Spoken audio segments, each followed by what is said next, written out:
हम लोग 1 महीने के भीतर ही अगले कंस्ट्रक्शन के काम में लग जाएंगे, क्योंकि वह हमें रुकना नहीं है और लोगों की समर्पण की भावना उमड़ उमड़ करके बहुत आ रही है। लोग मानो सब कुछ लुटाने के लिए रामलला के पास आ रहे हैं। 3 मंदिरों को सौंप दिया जाना चाहिए, क्योंकि ये आक्रांताओं के हमारे ऊपर किए गए आक्रमणों के सबसे बड़े निशान हैं।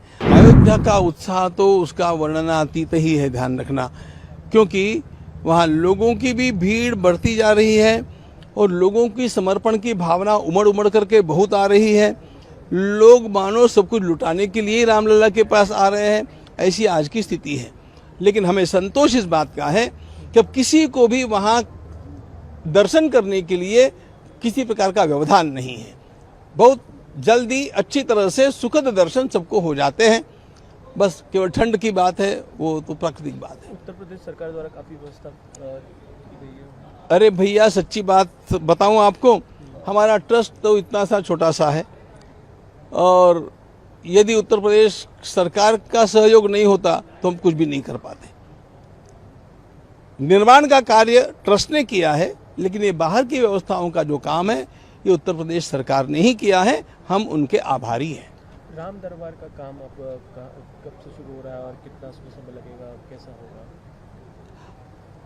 अभी हम लोग 1 महीने के भीतर ही अगले कंस्ट्रक्शन के काम में लग जाएंगे, क्योंकि वह हमें रुकना नहीं है।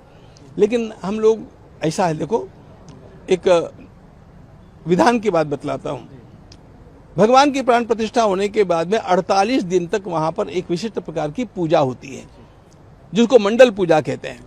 ये 48 दिन पूरे होने के बाद में हमारा कंस्ट्रक्शन फिर से आरंभ हो जाएगा। मुस्लिम पक्ष को आप कहेंगे कि 11 अप्रैल को छोड़ दें और जो लड़ाई अब जो चल रही है कोर्ट में, वो सब? हमारी तो हाथ जोड़ करके प्रार्थना है कि इन 3 मंदिरों को सौंप दिया जाना चाहिए, क्योंकि ये आक्रांताओं के हमारे ऊपर किए गए आक्रमणों के सबसे बड़े निशान हैं और इसके कारण लोगों के अंतःकरण में, राष्ट्रीय समाज के अंतःकरण में बहुत वेदना है।